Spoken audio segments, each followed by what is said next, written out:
ద్వారా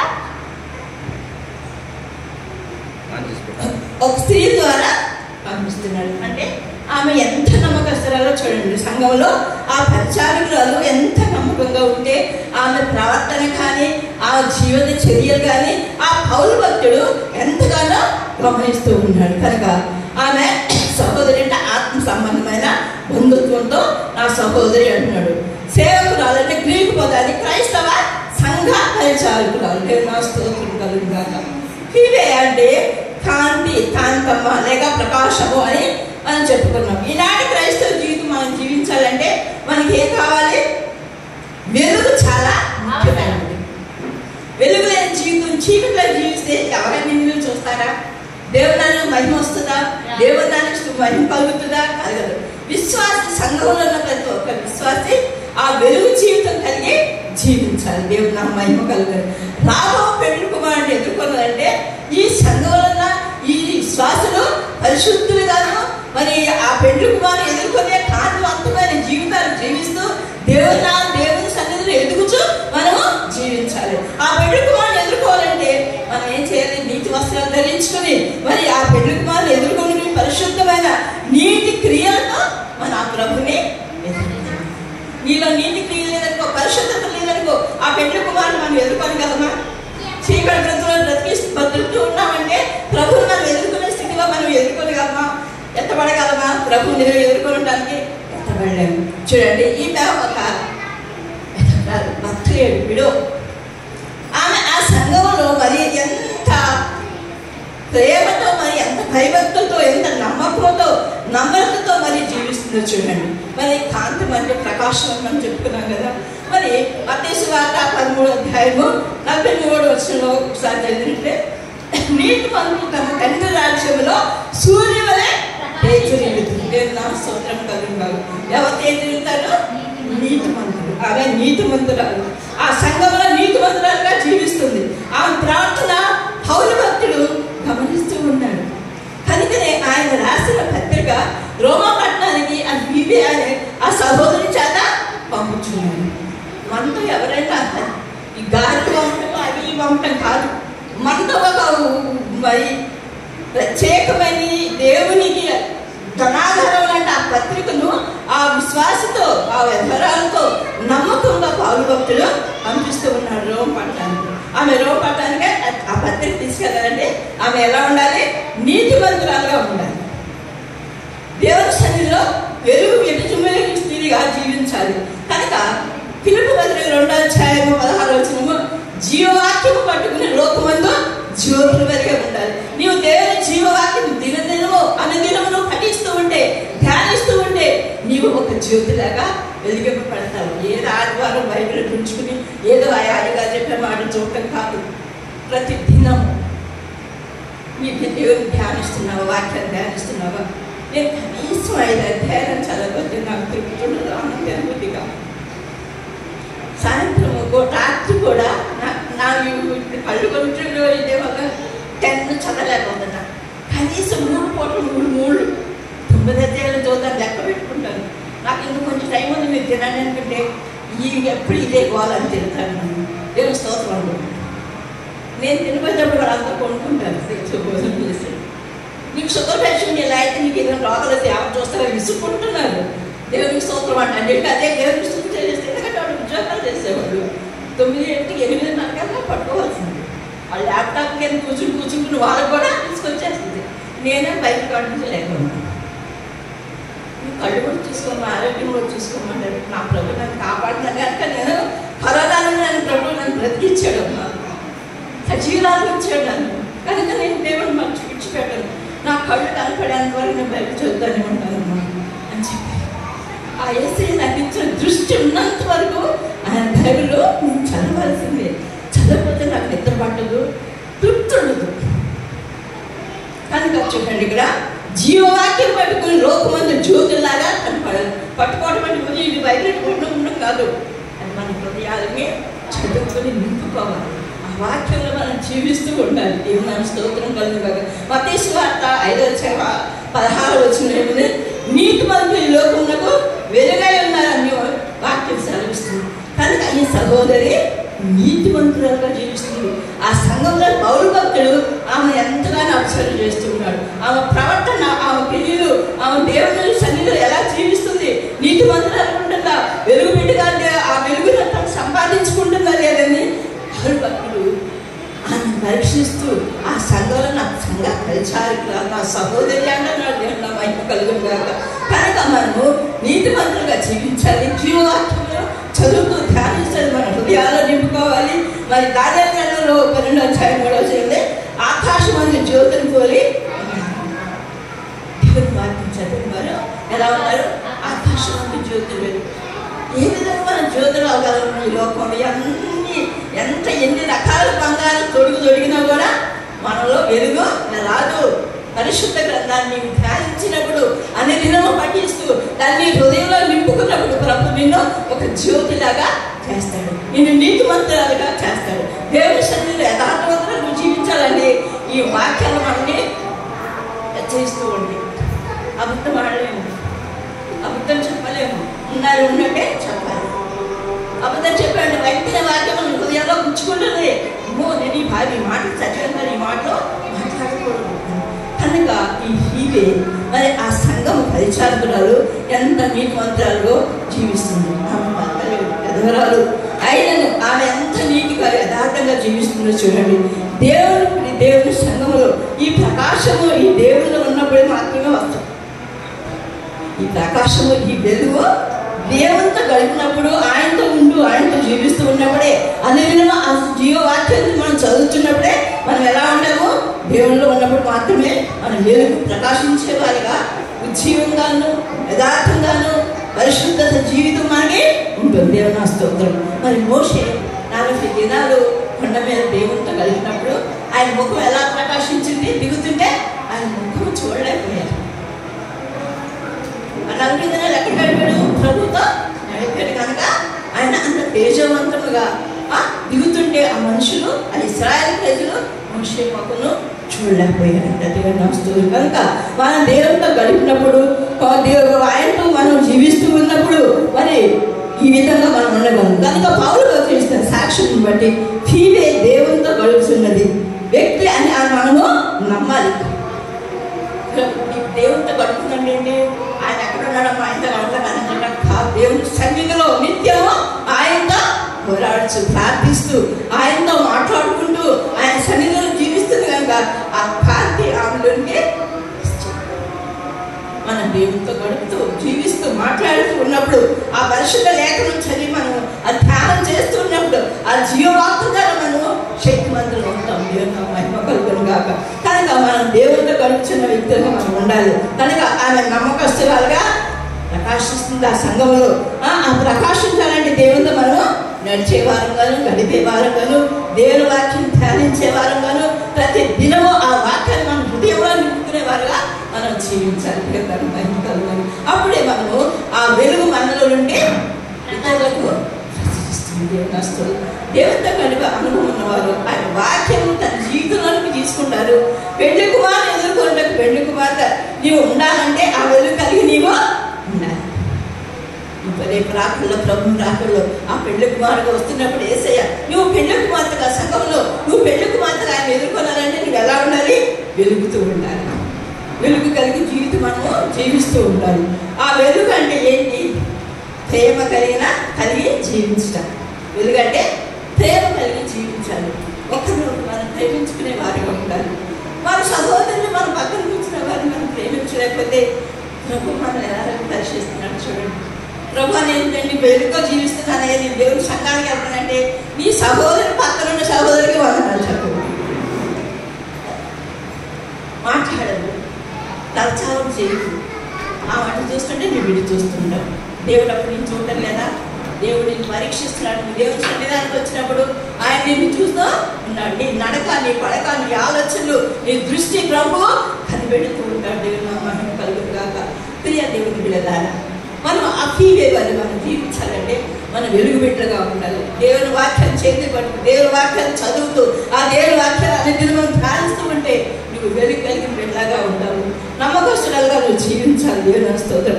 1 యోహాను 2వ అధ్యాయము 1 యోహాను 2వ అధ్యాయం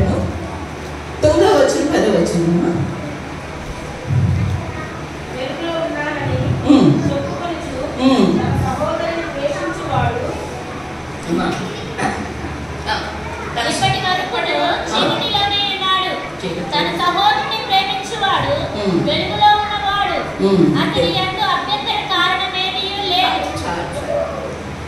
తన సహోదరుని ప్రేమిస్తున్నాను వాడు ప్రేమించకుండా నేను ప్రేమిస్తున్నానని మాట చెప్తే కాదు, ఆయన ప్రేమించకుండా ఉండే ఎక్కడున్నాడంట? చీకటిలో. ఇక ఆయన వెలుగు లేదు.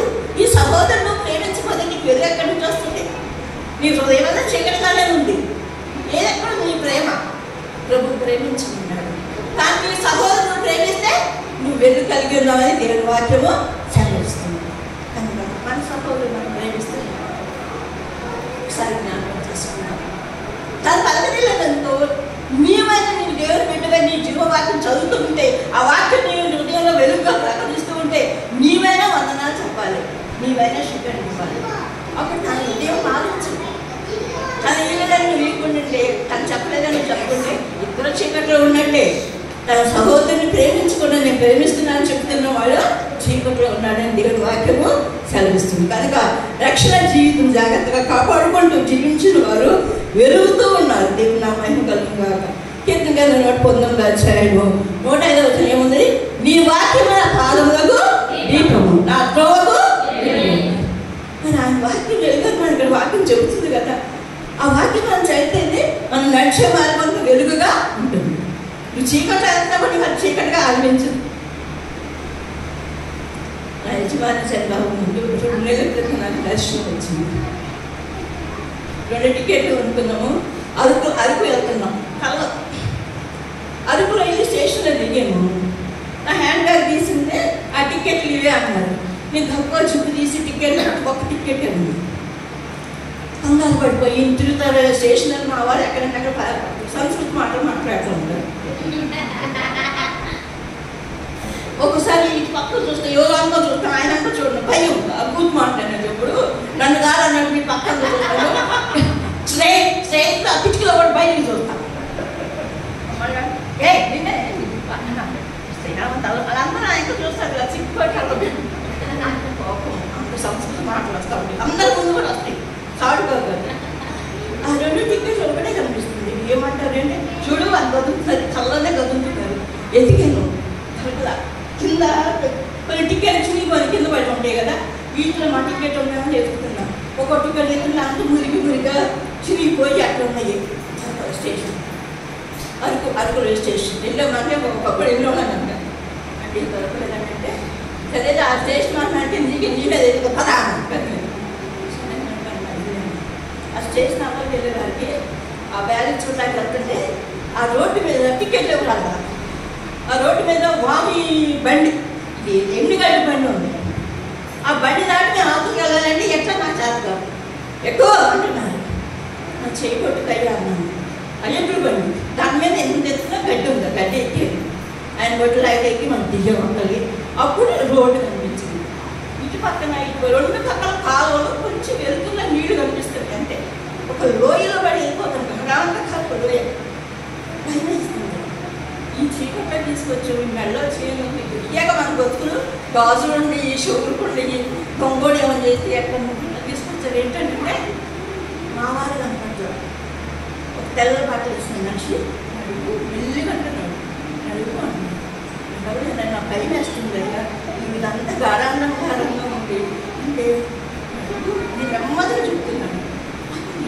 ఇంత మెల్లిగా మాట్లాడతానే కొంత దూరం వెళ్ళి నాకు ఒక విలేజ్ కనపడింది. తెల్లాల్సింది ఆ దర్శనం వచ్చి ప్రార్థన చేస్తుంది. ఏంట్లో టికెట్ పోయింది. 2 టికెట్ పంపించుకుని పోయింది. ఏంట్లో నాకు తెలిసి ప్రార్థన చేశాను.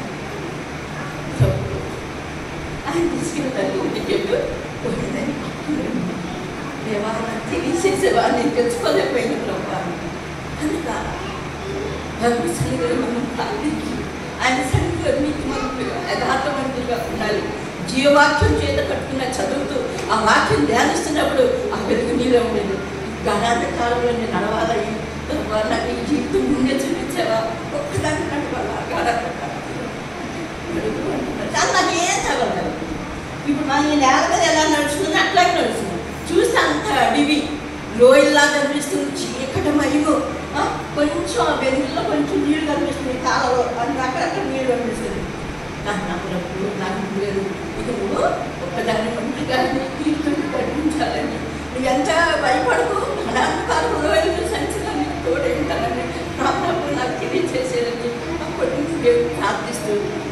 పదకొండలో కూడా నువ్వు బ్రతికిస్తే నీ పక్క నేను బ్రతుకుతాను ప్రభా, ఎక్కడికి వెళ్ళైనా నీ స్వార్థ చెబుతాను ప్రభా అని బ్రతికించేయాలి, లేకుంటే నువ్వు తీసుకో ప్రభా అని దేవుడు అంటే దేవుడు 3 లక్షలైంది కథల నుండి దేవుడు నన్ను బ్రతికించడానికి నా ఆశ. ఎక్కడికి వెళ్ళిన దేవుని స్వార్థ చెప్పాలని ఆశ. శక్తి ఇస్తే ప్రభు నాకు ఫలం ఇస్తే ఆలోచిస్తే నేను ప్రభు కొరకు జీవించి చెప్పుకోవాలని నాకు. కనుక ఆమె వెలుగు, ఆమె ఎంత ప్రేమ కలిగి జీవించిందో చూడండి. మరి ఆ జీవితం వల్ల వెలుగుతున్న వారు జాగ్రత్తగా మన జీవితాన్ని వెలుగుమయంగా చేసుకోవాలి. ఈ వాక్యం నా పాలకుల దీపము నా త్రోవకు వెలుగైందని దేవుని వాక్యం సెలవిస్తుంది. మత్తయి సువార్త 6వ అధ్యాయంలో 22వ వచనం. మత్తయి సువార్త 6వ అధ్యాయంలో 22వ వచనం. మన చూపులు పవిత్రంగా ఉండాలి.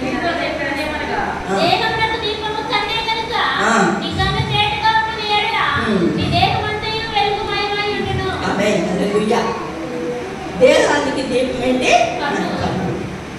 ఈ కన్ను పరిశుద్ధంగా వెలుగుమయంగా ఉంటే మన శరీరం అంతా కూడా పరిశుద్ధంగా వెలుగుమయమై ఉంటుంది. ఈ దేహానికి దీపము కన్ను. కనుక మన చూపులు ఎలా ఉండాలి? పవిత్రంగా ఉండాలి. ఎవరితో మాట్లాడినా మన మాటలో పవిత్రంగా ఉండాలి, మన ప్రవర్తన పవిత్రంగా ఉండాలి. నీవు ఒకరిగా చూస్తూ ఒకరిగా మాట్లాడితే అది దేవుణ్ణి నీవు చూపుగా చూసి మాట్లాడాలి. పవిత్రమైన చూపుతో నీవు జీవించాలి. దేవుని మహిమ కలుగుగా చూపుతాం. మన చూపు పవిత్రంగా ఉండాలి. కనుక గుడారంలో దీపం అంటే ఎప్పుడు వెలుగుతూనే ఉండాలని నిర్మాకాండంలో ఉంది. దీపము గుడారంలో ఎప్పుడు వెలుగుచినట్టుగా మనం ఎప్పుడు దేవుని ఆరాధించి జీవించేవారుగా ఉండాలి. మరి ఆ ప్రత్యక్ష గుడారంలో మరి దీపం ఎప్పుడు వెలుగుతూ ఉండాలి. ఆ విధంగానే మనము ఏం చేయాలి? దేవునికి ఎప్పుడు పరిశుద్ధ జీవితం జీవిస్తూ ఆయన ఆరాధించడమే ఆయన దీపమైన మన వారు. ఎప్పుడు ఆయనకి ఆరాధిస్తూ ఉండాలి. మన దీపం ఎప్పుడు వెలుగుతుందే ఉండాలి. చీకటమయంగా కాకుండా ప్రభుని స్తుతించి ఉండాలి. ఎప్పుడు ఒక సమయం దొరికినప్పుడల్లా ఇప్పుడు ఈ ఫోన్లు వచ్చి ఎంత నాశనం చేస్తున్నాయో చెప్పండి. ప్రతి ఒక్కరు ఆ ఫోన్లో పెళ్ళికూతురు మగవాళ్ళు ఆడవాళ్ళు అందరూ పెళ్ళికూతురు చూసినట్టే చూస్తూ ఉండదు. తల గుణతో తక్కువ ఉంది నాకు తెలియదు. చివరికి ఎట్ట ప్రతులు ఎట్ట అవుతుంది పెళ్ళికూతురులే. ఆడపిల్లలు కూడా మగవాళ్ళు కూడా. ట్రైన్లో చూడండి, స్టేషన్లో చూడండి, బస్సులో చూడండి, టికెట్ అంటే వీడు ఈ రంగులో ఉంటారు మనుషులు. ప్రపంచం అంతే విధిగా మనగా మనం ఏం చేయాలి?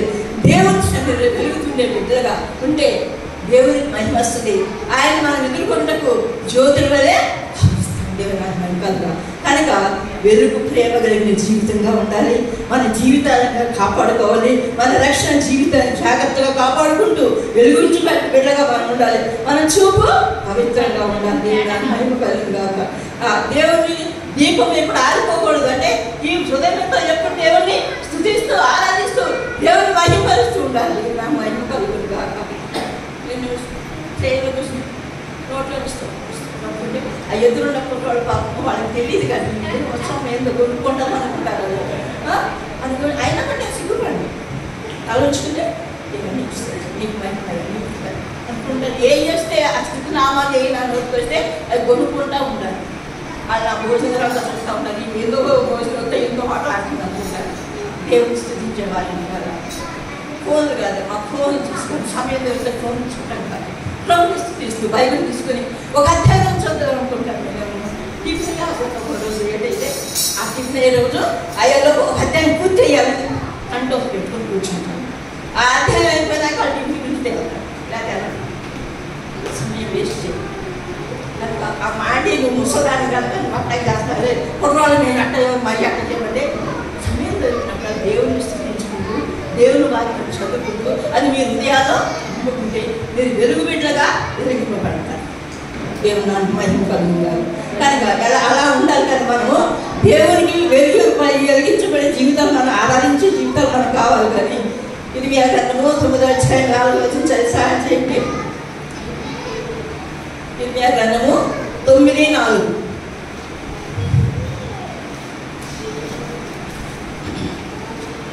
మీలో ప్రతి వాడును తన పొరుగువాని విషయమై జాగ్రత్తగా ఉండవలెను. ఏ సహోదరుని నైనను నమ్మకుడి. నిజముగా ప్రతి సహోదరుడును ఆలోచించు. ప్రతి పొరుగువాడును కొట్టెములు చెప్పుటకై తిరుగులాడుచున్నాడు. తిరుగులాడుచున్నాడు. సత్యము పలుకక ప్రతివాడును తన పొరుగువానిని వంచించును. అబద్ధములాడుట తమ నాలుకలకు అభ్యాసము చేసి ఉన్నారు. ఎదుటివారి తప్పులు పట్టవలనని ప్రయాసపడుతురు. నివాస స్థలము కాపట్యము మధ్యనేనున్నది. వారు కపటులై నన్ను తెలుసుకొన నల్లకున్నారు. ఇదే యెహోవా. ఏముంది చదువుకోండి, మళ్ళీ ఇంటికి వెళ్ళి ఈ 26 గ్రంథం 9వ అధ్యాయం 6వ వచనము మీరు చదివి పక్కన పెట్టండి. అందరూ ఎల్లవరూ తండ్రి గొప్పలాగా గొప్ప చెప్పి కాపాలు కూల్చేలాగే ఉన్నారు, కానీ ఒకరిని బాగు చేద్దామే వాళ్ళ జీవితాలను దిద్దుదామన్న ఆలోచన మనుషులకు లేదు. మనలో ఏది చిన్నది కనిపిస్తుందో అది బట్టి మళ్ళీ ఏదేదో చెప్పాలి, మన పంపలు ఉంచాలి, భార్య భర్తల సంబంధం చెడగొట్టము, ఆ కాపురాలు కోల్చడము, ఈ వ్యవస్థను చెడు మార్గంలో నడిపించడము, ఇవే దానికి తన సహోదరుల పంపలుగా ఉంచుతున్నాడు.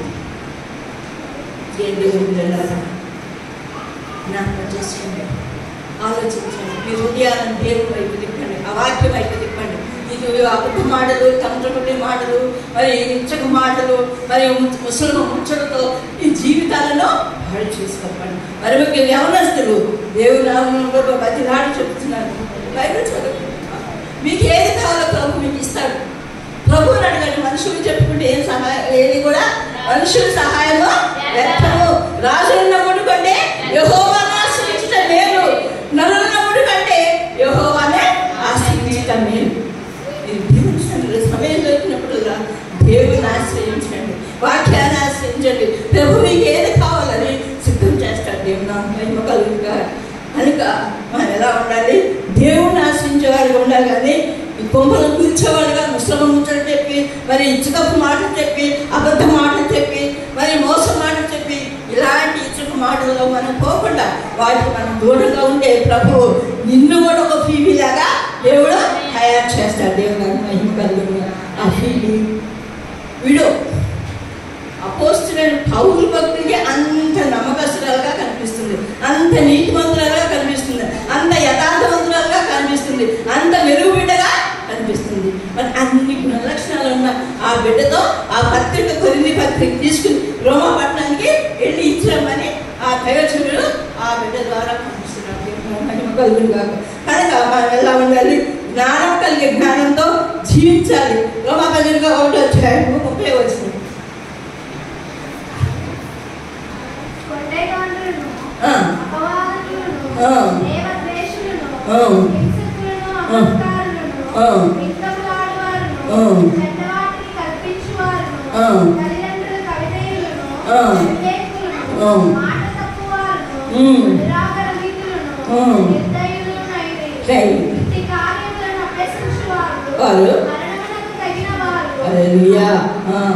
ఇలాంటి ఇవన్నీ కూడా మీలో ఉన్నాయండి. మీరు ఎలా దేనికి సంబంధించి దేనికి తగిన వారు, మరణానికి తగిన వారని దేవుని వాక్యము సరే నిత్య కాలం అభ్యసించేవారు మరణముకు తగిన వారు అని దేవుడు ఇది వారు బాగోలేని ఇండియా వాటిని చేయించున్నారు.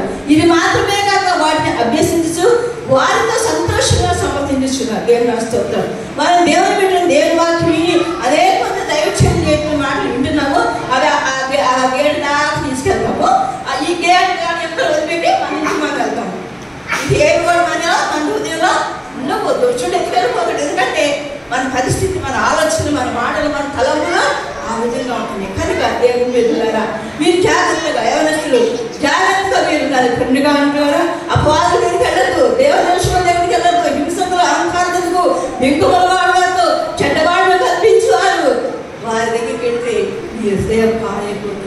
దేవుని నుండి మిమ్మల్ని తిప్పుతాడు. సాతాను దుష్టుడు కొంచెం ఉంటాడు. కనుక తల్లిదండ్రులు కూడా అవివేకంగా మనం జీవించవాలని తయారవుతాం. కనుక అట్టి జీవితం మాకు వద్దు ప్రభా. మేము యథార్థవంతులుగాను, నీతివంతులుగాను, వెలుగుబిడ్డలుగాను మేము జీవించేవారు తండ్రి. నీకు నమ్మకస్తులుగా మేము జీవించాలని సిద్ధపరచు ప్రభా. మనం దేవుని చెలలో అనుదినము వాక్యం చదువుతూ ధ్యానిస్తూ మనం నమ్మకస్తులుగా జీవించాడు ప్రభు.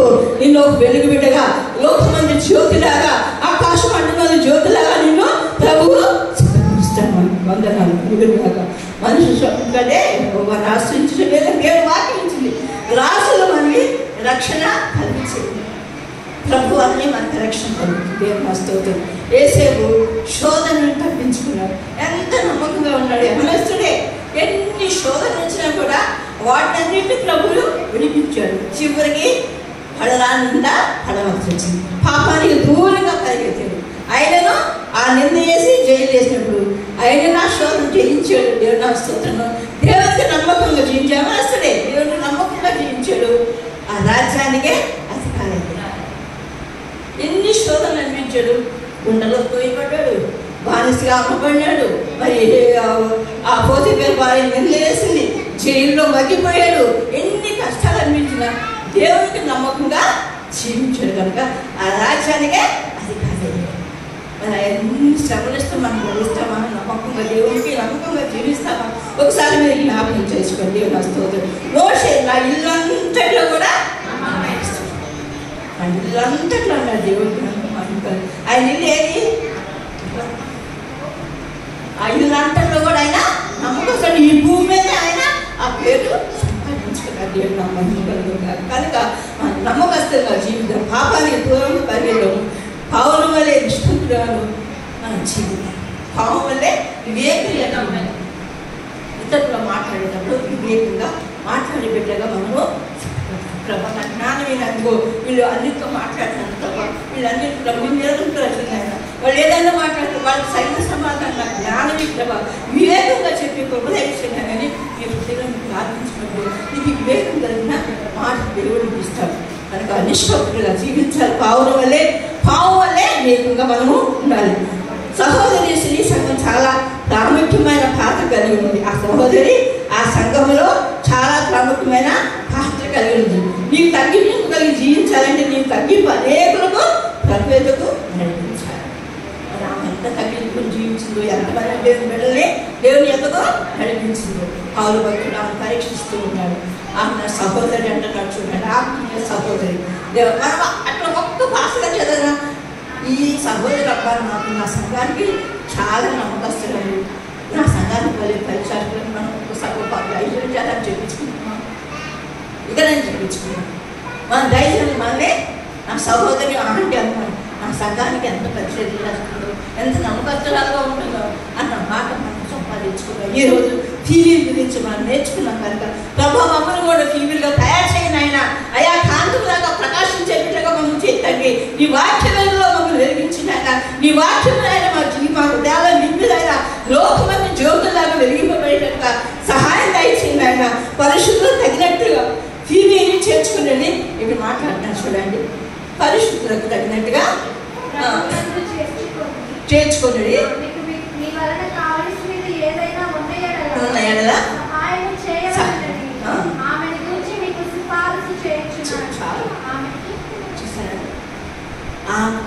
అవసరమైతే మీరు దానికి సహాయం చేయండి. సహోదరికి సహాయం చేయండి.